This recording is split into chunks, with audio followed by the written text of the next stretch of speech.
Messi এতটাই দ্রুতগতির ছিল যে তাকে ট্যাকেল করা কঠিন ছিল। আমি চেয়েছিলাম ফাউল করতে, তবে তিনি কোন ফাঁক দিয়ে যে চলে যেতেন আমি বুঝতেই পারতাম না। মেসিকে প্রশংসায় ভাসিয়ে এভাবে মন্তব্য করেছেন ব্রাজিলিয়ান গ্রেট মার্সেলো। মেসিকে মানেন সর্বকালের সেরাও। এই রিয়াল মাদ্রিদের সাবেক তারকার মেসি সম্পর্কে বক্তব্য নিয়ে আরো বিস্তারিত শুনুন প্রতিবেদনে।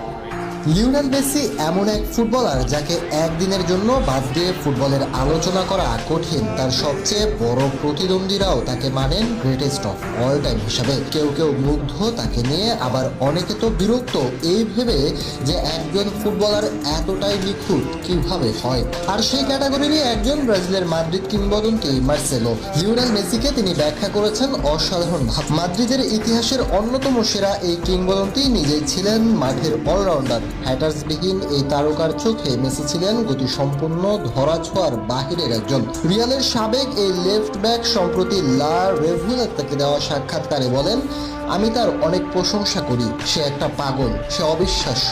আমার মনে হয় আপনি সেই ভিডিওটি দেখে থাকবেন যেখানে সে আমাকে বোকা বানিয়েছিল। সে যে আমাকে ছাড়িয়ে গেছে সেটি আমি টেরও পাইনি। সে খুবই দ্রুতগতির ছিল, কিন্তু কোনো সমস্যা ছিল না। আমি এমন একটা জায়গায় জন্ম নিয়েছি যেখানে ড্রিবলিং সেরা ছিল, কিন্তু ড্রিবল হওয়াটা নয়। লিওনেল মেসিকে ঠেকাতে যখন বৈধ উপায়ে কাজ করেনি, তখন তিনি চেয়েছিলেন মেসিকে আঘাত করে অর্থাৎ ফাউল করে ঠেকাতে, তবে তাও করতে পারেননি মার্সেলো।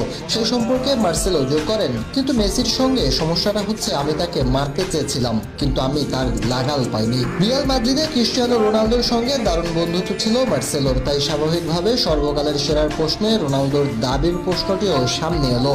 এ ব্যাপারে মার্সেলো জানান তিনি এবং রিয়াল তার সতীর্থরা সৌভাগ্যবান।